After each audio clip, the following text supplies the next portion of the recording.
Hi எல்லாருக்கும் good மார்னிங்க. ரொம்ப நாள் கழிச்சு நீ சமையல் வீடியோ போட்டு உங்களுக்கு காமிக்கிறேன். நிறைய பேர் கமெண்ட்ஸ் போட்டுருந்தாங்க, அக்கா எனக்கு லஞ்ச் பாக்ஸ் பேக்கிங் வீடியோ போடுறதே இல்லைன்னு கேட்டே இருந்தாங்க. அவங்களுக்காக நான் வீடியோ போட்டிருக்கேங்க. அது காரணம் நம்ம இந்த மேலே இருக்காங்களே பாட்டி, அவங்க வந்து என் மாமியோடைய அம்மா தான், உடம்பு சரியில்லாமல் இருந்து இறந்துட்டாங்க. அதனால் வீடியோஸ் பெருசாக போட முடியல ஒரு மாதமாக. இனி தான் உங்களுக்கு வீடியோஸ் போட்டிருக்கேன்.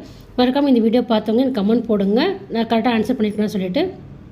நம்ம என்ன தான் ஓடி அனாதாசிரமத்தில் ரோட்டில் இருக்கிறவங்களுக்கும் சேவை செய்கிறது நல்ல விஷயம். ஆனால் அதை விட நம்ம வீட்டில் இருக்கிறவங்க நல்லபடியாக கவனிச்சுட்டாலேங்க அவங்க ரோட்டுக்கு போக வேண்டிய அவசியம் இருக்காது இல்லையா?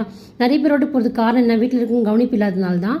அந்த வகையில் நாங்கள் வந்து 3 வருஷம் இந்த பாட்டி உடம்பு சரி நல்லபடியாக கவனிச்சு கடவுள்கிட்ட போய் சேர்ந்துட்டாங்க. நம்மளும் இன்றைக்கி குற்ற உணர்ச்சி இல்லாமல் நிம்மதியாக சந்தோஷமாக இருக்கும். செத்து போனதுக்கு அப்புறமேட்டுக்கு அவங்க இலை போட்டு சோறு போட்டு படைச்சி வீழ்ந்து அழுகிறத விட அவங்க இருக்கும்போது ஒரு கஞ்சி நல்லபடியாக கொடுத்து அவங்க வடிவமைச்சு வச்சாலே போதுங்க. அதுவே பெரிய புண்ணியம் தான். அவங்க மேலே போனதுக்கப்புறம் அவங்க ஆசீர்வாதம் ரொம்ப முக்கியம். நம்ம கோயிலுக்கு குலதெய்வம் போகிறத விட வீட்டில் செத்தவங்க நம்ம நல்லபடியாக ஆசீர்வாதம் பண்ணுங்கள். அது உண்மையிலும் கமெண்ட்டில் சொல்லுங்கள். இந்த வீடியோ பிடிச்ச மறக்காம லைக் பண்ணுங்கள், ஷேர் பண்ணுங்கள், சப்ஸ்கிரைப் பண்ணுங்கள். பாய்.